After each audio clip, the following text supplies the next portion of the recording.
Right. నమస్తే. Welcome back to SN TV Telugu. Hydraa. Hydraa ఈ పేరు ఇప్పుడు చెప్పగానే మరి అక్రమార్కుల గుండెల్లో రైళ్లు పరిగెడుతున్నాయి. మరి అదేవిధంగా కొంతమంది నిజాయితీగా డాక్యుమెంట్లు ఉన్నా కూడా, మేము కట్టుకున్నా కూడా మా ఇల్లు కూడా కూల్చివేశారు అంటూ కూడా మరికొన్ని వాదనలు వినిపిస్తున్నాయి. మొత్తానికి భిన్న స్వరాలైతే వినిపిస్తున్నాయి. మరి ఈ భిన్న స్వరాల నేపథ్యంలో ఇటీవల ఓవైసీ గారు కొన్ని వ్యాఖ్యలు చేయడం జరిగింది. మరి ఇప్పుడు సెక్రటేరియట్ బిల్డింగ్ గురించి కానీ, లేకపోతే నెక్లెస్ రోడ్డు ఉన్న ప్రాంతం కానీ ఇవి కూడా ఆక్యుపైడే కదా, వాటి గురించి ఏం చెప్తారంటూ కూడా కొన్ని కామెంట్ చేయడం జరిగింది. ఈ కామెంట్స్ మీద మనతో పాటు షేర్ చేసుకునేందుకు వారి యొక్క అనుభవాలను, వారి యొక్క అభిప్రాయాలను మనతో పాటు సిద్ధంగా ఉన్నారు ఇస్లాముద్దీన్ గారు. వీరు ఏఐఎంఆర్పిఎస్ జాతీయ అధ్యక్షులు. ముందుగా మనం వారిని ఇన్వైట్ చేద్దాం. ఇస్లాముద్దీన్ గారు చెప్పండి. నమస్తే. ముందుగా ఇప్పుడు హైదరాబాద్ ఛానల్కు న్యూస్ ఛానల్కు ఆల్ ఇండియా ముస్లిం రిజర్వేషన్ పోరాట సమితి తరఫున నమస్కారం. రైట్. ఇప్పుడు మరి రేవంత్ గారి యొక్క సర్కార్ ప్రవేశపెట్టిన ఏజెన్సీ హైడ్రా, దాని గురించి మీ యొక్క వ్యాఖ్య ఏంటి? ఫస్ట్ రేవంత్ రెడ్డి గారు ఏదైతే హైడ్రా ప్రవేశపెట్టారు కదా, రేవంత్ రెడ్డి గారు మొన్న ఒక వాక్యాలు చెప్పారు మహాభారతం గురించి. చాలా అద్భుతం. ఎందుకంటే సమాజంలో జరుగుతున్న చెడు అది అంటారు కదా, కొన్ని యుగాల తర్వాత కొంతమంది యుగ పురుషుడు వస్తారని.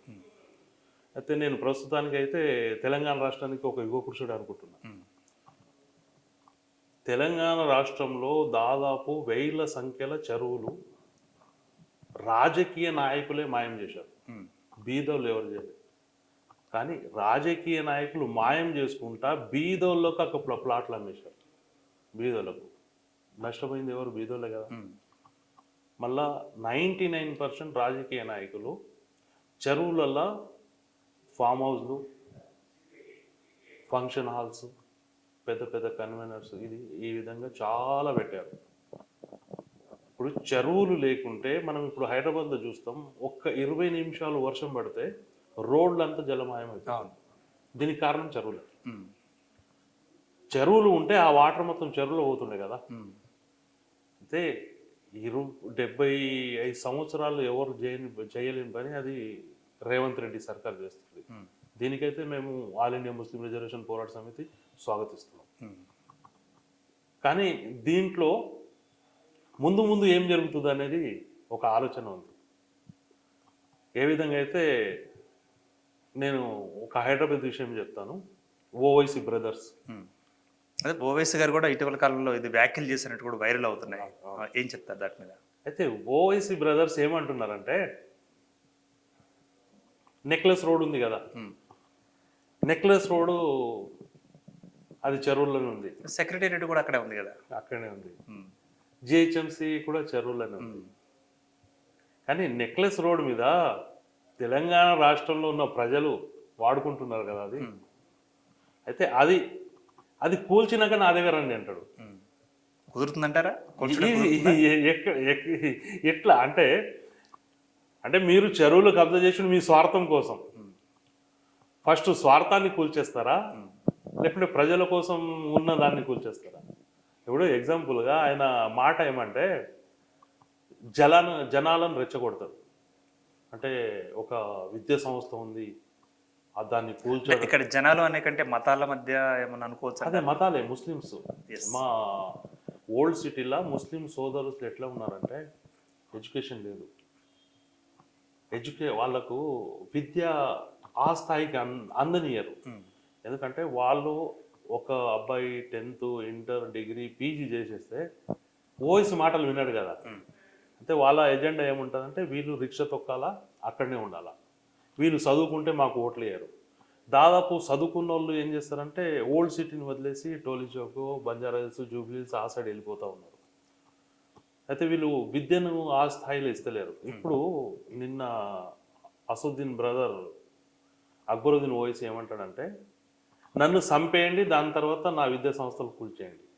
అంటే నువ్వే ఒప్పుకుంటున్నావు నువ్వు చెరువులో కట్టినా అన్నట్టు. అంటే అది ఎవరు కూల్చాలా? నువ్వు తప్పు చేసినప్పుడు నువ్వే కూల్చాలా కదా.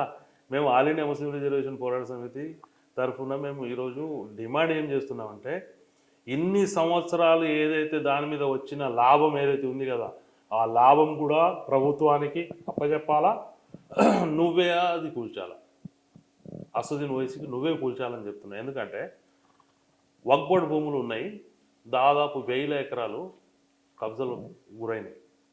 ప్రస్తుతానికి 20 సంవత్సరాల నుంచి వక్ఫ్ బోర్డుకు మెంబర్గా అసదుద్దీన్ ఓవైసీ గారు ఉన్నారు. 20 సంవత్సరాల నుంచి మెంబర్గా వాళ్ళ ఎమ్మెల్సీలు ఎమ్మెల్యేలు ఉన్నారు. ఇది లీగల్గా ఒక ఎంపీ ఉండవలసిందే వక్ఫ్ బోర్డుకు. వక్ఫ్ బోర్డు ఆస్తులు వందల వేల ఎకరాలు వీళ్ళు వెంచర్లు వేసి అమ్మేసుకున్నారు. ఇప్పుడు లక్షల సంఖ్యల హైదరాబాద్లో తెలంగాణ రాష్ట్రం అంతటా ముస్లింలకు అసలు ఇండ్లు లేవు. వాళ్ళ బతుకుదెరు అసలు పొద్దుగల నుంచి సాయంత్రం దాకా కూరగాయలు అమ్మినా, ఒక డబల్ రొట్టి అమ్మినా, బ్రెడ్ అమ్మినా సాయంత్రం గడవదు. చాలామంది అప్పులలో ఉన్నారు, చాలామంది ఆత్మహత్యలు చేసుకుంటున్నారు. చాలామంది ఇంట్లో దాదాపు ఒక 6 లక్షల మంది, 6 లక్షల ఆడపిల్లలు ఓల్డ్ సిటీలో ఉన్నారు పెళ్లి కాక. ఎందుకు? ఇల్లు కిరాయి కట్టలేరు, వాళ్ళకు చదువు చెప్పలేరు, పెళ్లి చేద్దామంటే పైసలు లేవు. ఇది ఎవరు చూడాలా? ఈయన 100 ఎకరాల భూమి కబ్జా చేసుకొని కూర్చున్నాడు. వాళ్ళకు ఓకే, అంటే ఇస్లాముద్దీన్ గారు ఇప్పుడు కబ్జా అన్నారు కదా, వేల వందలాది ఎకరాలు ఎక్కడెక్కడ ఉన్నాయంటారు మీ ఐడియా ప్రకారం? సిటీ మొత్తం ఎంతైతే హైదరాబాద్ సిటీలో ఒక్కోటి భూములు ఉన్నాయి కదా, అది మొత్తం దాదాపు 90% అసదుద్దీన్ చేతులు ఉంటాయి. ఇప్పుడు మొన్న బందుద్దీన్ దౌలా అని ఒక చెరువు ఉండే కదా, అది కబ్జా చేసి ఎవరైతే చిమన్లాల్ సురేష్ అని ఉంటాడు, అసదుద్దీన్ ఓవైసీ ఆయన పార్ట్నర్. మళ్ళా కింగ్స్ గ్రూప్ అని ఉంటుంది, అసదుద్దీన్ ఓవైసీ గారికి కింగ్స్ గ్రూప్ సిఏ. ఓకే, అంటే కింగ్స్ గ్రూప్ బినామీ అసదుద్దీన్ ఓవైసీకి. వాళ్ళు ఇద్దరు కలిసి అక్కడ వెంచర్ వేశారు. రేవంత్ రెడ్డి సర్కార్ ఏం చేసింది, దాన్ని కూల్చేశారు. అంటే దాదాపు అక్కడ ఉన్నోళ్ళు కూడా పెద్ద పేదోళ్ళు ఎవరు లేరు, పెద్దోళ్ళే. దాదాపు 50,000 నుంచి ₹1,00,000 గజం అమ్మారు వాళ్ళు. ఇండ్లు కట్టుకున్నారు, అంతా కూల్చేసింది రేవంత్ సర్కార్. అంటే ఇది మొత్తం అది బీదోళ్ళకి పంచవచ్చు కదా. ఒకవేళ అక్కడ 60 గజాలు, 50 గజాలు, 100 గజాలు బీదోళ్ళకి ఇచ్చి అక్కడ ఇండ్లు కట్టేస్తే ప్రభుత్వం కూడా ఆలోచిస్తుండే, బీదోళ్ళు ఉంటున్నారు మేము ఎందుకు కూలుస్తున్నామని. నువ్వు వెంచర్లు వేసుకుంటా విద్యా సంస్థలు పెద్ద పెద్ద ఒక్కోటి భూముల చెరువులలో కట్టుకుంటూ ఉంటే ప్రభుత్వం అసలు రేవంత్ రెడ్డి గారికి మేము విజ్ఞప్తి చేస్తున్నాం, అసదుద్దీన్ భయపడే అవసరం లేదు. తెలంగాణ రాష్ట్రంలో ముస్లిమ్స్ అసదుద్దీన్ వైపు ఎవరు లేరు. దాదాపు ఓల్డ్ సిటీ తప్ప ఎవరు లేరు. ఓల్డ్ సిటీలో ఎంతమంది ఉంటారు? తెలంగాణ రాష్ట్రంలో జిల్లాలంతా ముస్లింలు ఖచ్చితంగా అసదుద్దీన్ ఎక్కువ చేస్తే తిరగబడతారు. దానికి మేము ఖచ్చితంగా ఈరోజు కూడా ప్రెస్ మీట్ పెట్టాను. నేను చెప్పాను, ఒకవేళ ఈ హైడ్రా సంస్థలకు అడ్డు వస్తే నీ ఇల్లు ముట్టడిస్తా అని చెప్పాను. ఓకే, మీ ద్వారా కూడా అసదుద్దీన్ గారికి చెప్తున్నా, ఒక హైడ్రా సంస్థకు ప్రభుత్వాన్ని ఏదైనా బ్రేక్ చేయాలని ఆలోచిస్తే అసదుద్దీన్ ఓవైసీ గారి ఇల్లు ఖచ్చితంగా ముట్టడిస్తాం. రైట్. ఇప్పుడు మరి అంటే ఓవైసీ గారు చేసిన వ్యాఖ్యల ప్రకారం అక్కడ సెక్రటేరియట్ ఉంది, మరి అక్కడ నెక్లెస్ రోడ్ ఉంది, మరి అక్కడ రామోజీ ఫిల్మ్ సిటీ కూడా ఉంది కదా మరో ప్రక్కన. వీటి గురించి ఏమంటారు మీరు? ఇప్పుడు ప్రతి ప్రభుత్వానికి అసదుద్దీన్ ఓవైసీ దగ్గర అయిపోతాడు. కిరణ్ కుమార్ రెడ్డి దగ్గర పప్పులు ఉడకలే, జైలు పెట్టేశాడు. ఇప్పుడు కూడా రేవంత్ రెడ్డి గారికి దగ్గర అయ్యే ప్రయత్నం చేసి దగ్గర ఉన్నాడు. కానీ ఈ పనులలో దూరం అయ్యే అవకాశం ఉంటే మళ్ళీ జైలు పోతాడు ఖచ్చితంగా. ఇప్పుడు నేను ఒకటి, అసదుద్దీన్ గారు బారిస్టర్, వెల్ ఎడ్యుకేటెడ్. ఓకే, నేను ఒకటి అడుగుతాను, ఇప్పుడు ముంబైలో దాదర్ నుంచి వర్లి దాకా సముద్రంలో తవ్వ వేశారు, రోడ్ వేశారు కదా, అది సముద్రంలో ఉంది, అది కూలగొట్టమంటారా? ఇప్పుడు ఎగ్జాంపుల్గా సౌదీ అరేబియాలో చాలా పోతాడు అసదుద్దీన్ ఓవైసీ. సౌదీ అరేబియాలో దమ్మం నుంచి బహ్రెయిన్, వేరే దేశం, దమ్మం టు బహ్రెయిన్ సముద్రంలోనే రోడ్ ఉంటుంది. అది కూలగొట్టుకుంటారా? సముద్రం కదా, కూలగొట్టేయాలి కదా. రైట్. అంటే ఇప్పుడు ప్రజల కోసం పనికి వచ్చే గవర్నమెంట్ ఒకవేళ చెరువుల ఆఫీసులు కడితే ప్రజల కోసం కదా అది. రోడ్ అనేది కేవలం హైదరాబాద్ మాత్రమే ఇప్పుడు పరిమితమైంది, తర్వాత రాష్ట్రానికి కూడా ఒకళ్ళు అది పరిమితమయ్యే అవకాశం. నేను హైడ్రా చైర్మన్ గా రేవంత్ రెడ్డి గారు ఉన్నారు. అయితే రేవంత్ రెడ్డి గారికి ఒక రిక్వెస్ట్ ఏం చేస్తున్నంటే, మీ ద్వారా హైడ్రా ఓన్లీ చెరువులకు పరిమితం కాకుండా ఎండోమెంట్ భూములు, వక్ఫ్ బోర్డు భూములు 1,100 ఎకరాలు. ఇప్పటికే రంగనాథ్ గారు మరి పని భారం పెరిగిపోయి కూల్చివేతల్లో కష్టపడుతున్నారు, మీరు ఇంకా కష్టపెట్టే పని చెప్తున్నట్టు కొత్త పని అంటే కాదంటారా? నేనేమంటున్నంటే, ఏ విధంగా అయితే గతంలో సైబర్ క్రైమ్ పోలీస్ స్టేషన్ ఉండకపోతుండే, ప్రతి జిల్లాకు ఒకటి హైడ్రా పోలీస్ స్టేషన్ పెట్టాలి. ఓకే, సైబర్ క్రైమ్ ఇప్పుడు ప్రతి జిల్లాకు పోలీస్ స్టేషన్లు ఉన్నాయా లేదా? ఆ విధంగా ఇప్పుడు హైడ్రా కూడా పోలీస్ స్టేషన్ పెట్టవచ్చు కదా. రంగనాథ్ గారు చేసే పని, రంగనాథ్ గారి హెడ్ ఆఫ్ ది బాస్ పెట్టేసి ప్రతి జిల్లాకు ఒకటి హైడ్రా పోలీస్ స్టేషన్ పెట్టేసి చెరువులు, వక్బడ్ భూములు, గవర్నమెంట్ భూములు, ఎండోమెంట్ భూములు, ఎక్కడ ఏమున్నా ఒక సంవత్సరంలో మొత్తం కూల్చేయాలి. ప్రభుత్వం తలుచుకుంటే సంవత్సరం కాదు, ఒకటే నైట్లా ఇల్లీగల్గా ఉన్న బిల్డింగ్స్ అన్ని కూల్చేయగలుగుతుంది. ఎవ్వరిని భయపడకుండా ఎంఐఎం కానీ బీజేపీ కానీ ఇప్పుడు నిన్న మన అక్కినేని నాగార్జున అయితే 10 సంవత్సరాల నుంచి అది చాలా మంచి పని చేశారు. కానీ నిన్న ఒక బీజేపీ ఎమ్మెల్యే మహేశ్వర్ రెడ్డి గారు రుబాబుగా అంటాడు, ఎంఐఎం వాళ్ళ ఆస్తులను మీరు ఆల్రెడీ ఎంఐఎం ఒక వెంచర్ వేసింది పోయింది, అది ఈ ఎంఐఎం కూడా మిగతా పోతుంది. కానీ యాక్చువల్గా ఇక్కడ దొంగ ఎవరు అంటే భుజాలు తడుకుంటారు, కానీ ఇక్కడ ఈ విషయంలో హైడ్రా విషయంలో పక్కన వాళ్ళ భుజాలు తడుకుంటున్నారు. ఎందుకంటారు? ఇప్పుడు మహేశ్వర్ రెడ్డి ఇల్లు ఉంది కదా, మహేశ్వర్ రెడ్డి గారి ఇల్లు నిర్మల చెరువులో ఉంది. ఓకే, నిర్మల గాజులపేటలో చెరువు. ఇంతకుముందు మన వైఎస్ రాజశేఖర్ గారిని దానికి మినీ ట్యాంక్ బండ్గా చేస్తున్నారు. అది ఆయన సగం చెరువు కబ్జా చేసుకుని ఇల్లు కట్టుకున్నాడు. ఓకే, అందుకే మినీ అయిపోయింది మాది. మినీ ఎక్కడ చెరువు మతలబ్ 90% చెరువు అయిపోయింది ఇక్కడ. ఓకే, మినీ చెరువు. నిర్మల్లో గొలుసుకొట్టు చెరువులు ఉంటాయి. మీరు ఎప్పుడైనా వెళ్ళారా? లేదండి, వెళ్ళలేదు. నిర్మల్ సరౌండింగ్ నిమ్మరాజు గారు అప్పుడు రాజు నిమ్మరాజు, నిర్మల్ సరౌండింగ్ లో కోటలు ఉంటాయి. చెరువుకు ఆనుకొని దాదాపు 40 పైన చెరువులు ఉంటాయి. గొలుసుకొట్టు చెరువు మొత్తం సరౌండింగ్ చెరువులు ఉంటాయి, మధ్యలో నిర్మల్ ఉంటుంది. దాదాపు ఇప్పుడు 90% చెరువులు ఐక్యరెడ్డి, ఈ మహేశ్వర్ రెడ్డి వెంచర్లు వేసి మాయం చేసేసారు. ఇప్పుడు నిర్మల్ పరిస్థితి అదే ఉంది. వాటర్ వస్తే మొత్తం సిటీలో వచ్చేస్తుంది, లేకుంటే ఇంతకుముందు వాటర్ రాకపోతుండే. అదేవిధంగా ప్రతి జిల్లాలో జరుగుతుంది. అయితే ఇప్పుడు ప్రతి జిల్లాకు ఒకటి హైడ్రా పోలీస్ స్టేషన్ పెట్టి జిల్లాలో ఉన్న ఒక 6 నెలల లోపలనే చెరువులు మొత్తం రికవర్ చేసుకొని అన్నీ చెప్తున్నా కదా, వక్బోర్డ్ భూములు, ఎండోమెంట్ భూములు అన్నీ రికవర్ చేస్తే నిజంగా రేవంత్ రెడ్డి గారికి జనాలు ప్రతి ఒక్కరు సల్యూట్ కొడతారు. రైట్, మీరు చెప్పింది బాగానే ఉంది. కానీ ఇప్పుడు యథార్థంగా జరగబోతుంది ఏంటంటే, కొంతమంది ఏమంటారంటే ఈ ఏజెన్సీని కొంతమంది రాజకీయ ఒత్తిళ్ళు కానీ లేకపోతే సుప్రీంకోర్టు హైకోర్టు నుంచి ఏమన్నా తీసుకొచ్చేసేసి కూడా ఆపే అవకాశం ఉంటుందంటారు.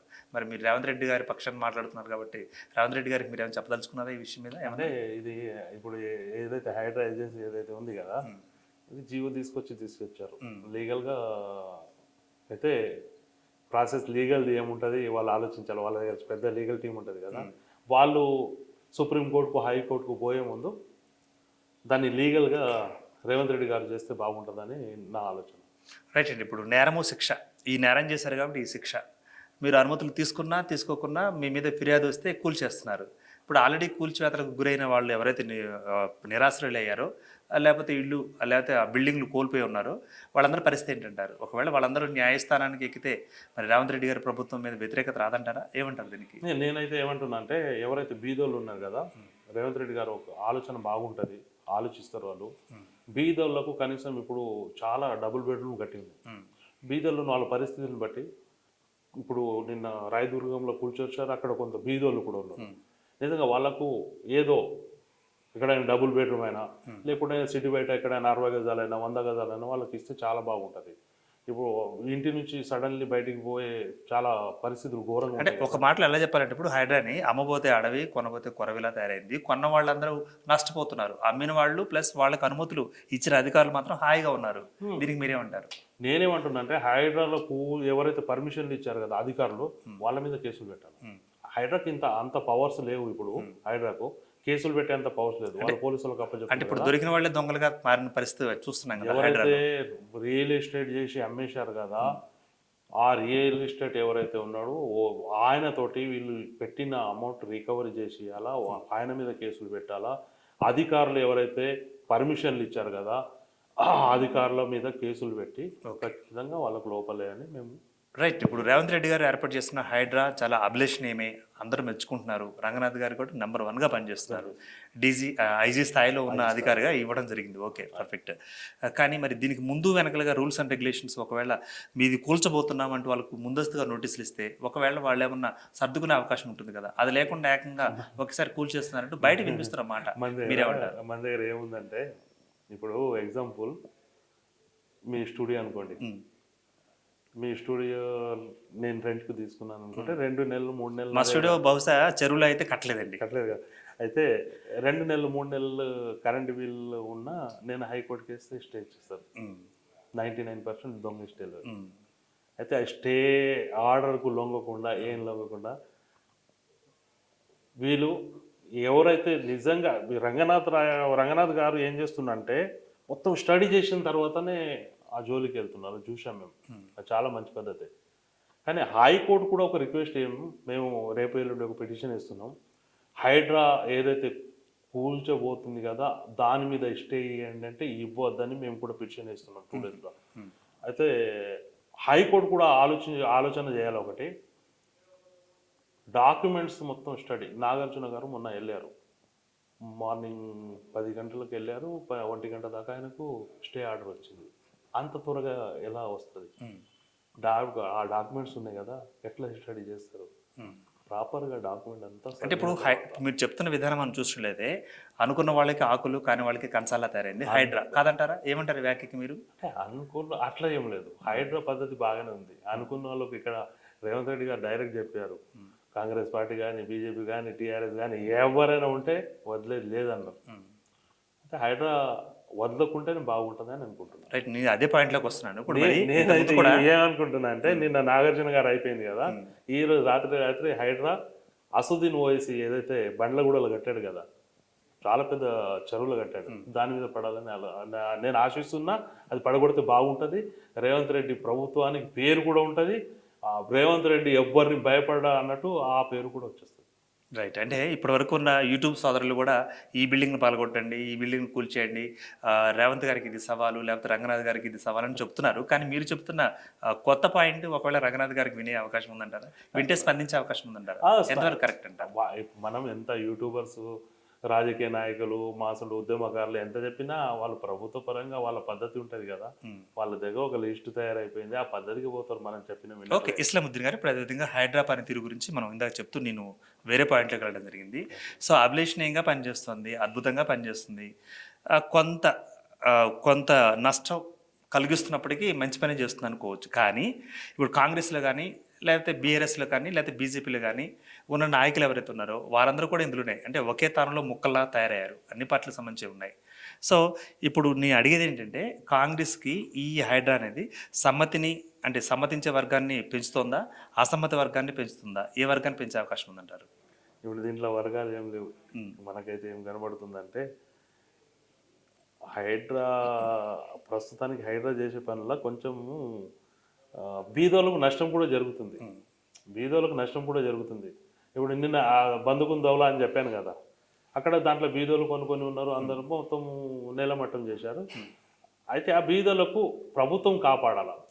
ప్రభుత్వం కాపాడి వాళ్ళ ఏదైతే వెంచర్ వేసిన బిల్డర్ ఎవరైతే ఉన్నారు కదా, ఆ బిల్డర్ దగ్గర నుంచి వీళ్ళు బీదోళ్ళకు ఏ అమౌంట్ కట్టారు, ఆ రిజిస్ట్రేషన్ క్యాన్సిల్ చేసినప్పుడు ఆ అమౌంట్ రికవరీ చేసి ఇవ్వాలి. రైట్, ఇప్పుడు ఈ ఆస్తులు అనేవి ముఖ్యంగా చెరువుగా ఉన్న ఆస్తి, చెరువు మీద ఇల్లు ఏర్పడి సో చేతులు మారి లాస్ట్లో ఎవరైతే ఉంటున్నారో వారే నష్టపోతున్నారు.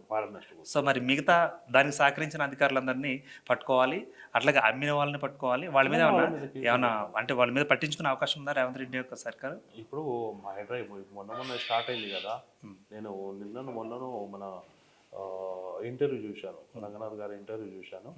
హైడ్రాకు కేవలం కేసులు పెట్టేంత పవర్ ఇంకా రాలేదు, కానీ ఆ పవర్ ఇంత ఇస్తే మేము పోలీస్ స్టేషన్ కూడా రికమెండ్ చేశాము. ఒకవేళ పోలీస్ స్టేషన్ అయితే ఖచ్చితంగా వాళ్ళ మీద కేసులు పెడతాం, అన్ని రికవరీ చేస్తామని చెప్పారు.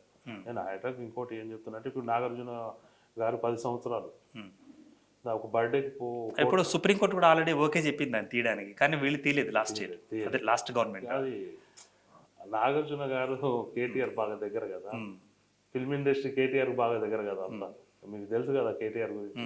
కేటీఆర్ ఎట్లా రకులు వాళ్ళు వీళ్ళు ఎంత ట్రోల్ చేశారు, ఫిల్మ్ ఇండస్ట్రీ అంతా కేటీఆర్ అప్పుడు ఆ విధంగా తీయలేదు.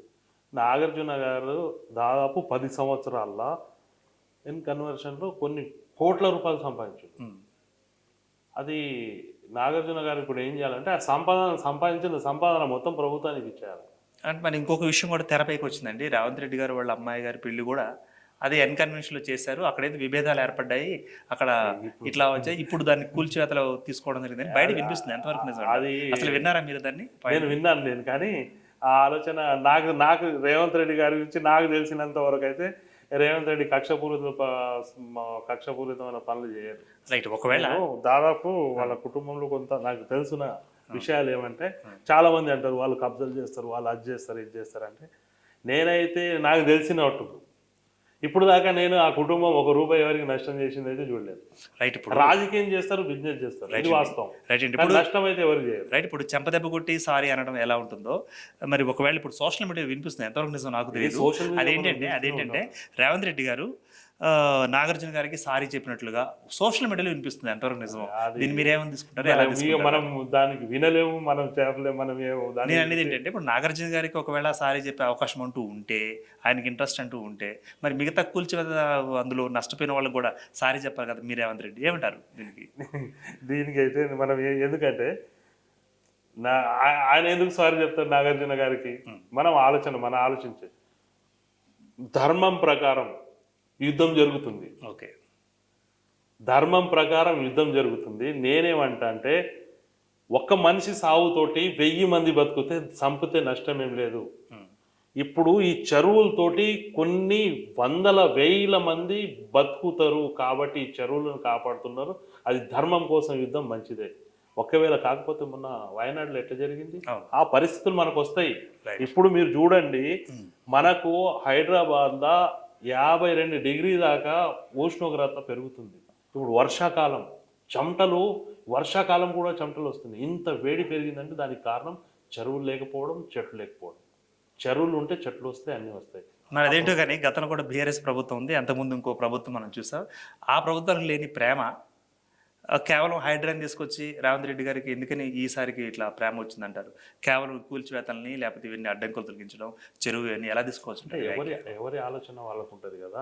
రేవంత్ రెడ్డి ఆలోచన అంటే ఒకవేళ రేవంత్ రెడ్డి గారి మేనిఫెస్టోలో కూడా ఈ హైడ్రా గురించి ప్రస్తావన లేదు, మరి ఇప్పుడు ఎలా వచ్చిందంటారు, ఎందుకు వచ్చిందంటారు? దీనికి కారణాలు ఏమైనా ఉండొచ్చు? కారణాలు ఇప్పుడు ఓపెన్గా ఇప్పుడు ఉస్మాన్ సాగర్ ఉందా, ఉస్మాన్ సాగర్ చుట్టుపక్కల మొత్తము ఫామ్ హౌస్లు ఉన్నాయి.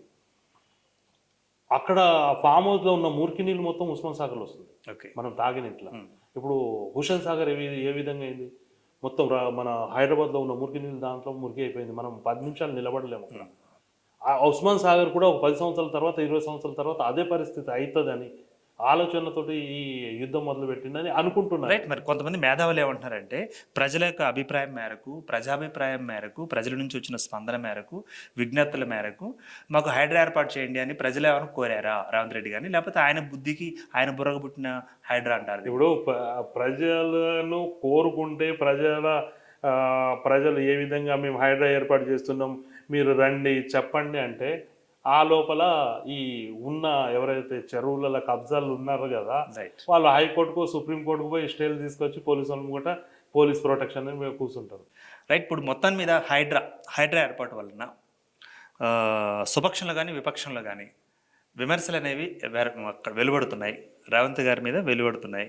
దీనికి మీరేమంటారు? కామెంట్. ఇప్పుడు నేనైతే అంటున్నా, అపోజిషన్ అవసరం లేదు, రాజకీయ నాయకుల ఆలోచన అవసరం లేదు. తెలంగాణ రాష్ట్రంలో ప్రజలు ఏమనుకుంటున్నారు ఆ ఆలోచన పెట్టుకుంటే సరిపోతుంది. ప్రజలు ఖచ్చితంగా కింది స్థాయి నుంచి పై స్థాయికి ఉన్న ప్రజలు రేవంత్ రెడ్డికి జై కొడుతున్నారు. రైట్. ఇప్పుడు ఆల్రెడీ కూల్చివేతల క్రమంలో హైడ్రా ఇప్పుడు పనిచేస్తున్న క్రమంలో కొంతమంది ప్రజలు కూడా మంచిగా బాగా చేస్తున్నారంటూ ప్లకార్డులు పెడుతున్నారు. కానీ కూల్చివేతలకు ఎవరైతే గురయ్యారో వాళ్ళ ఆస్తులదారులు ఎవరైతే ఉన్నారో వాళ్ళకి న్యాయం జరిగే విషయం లేదంటారా?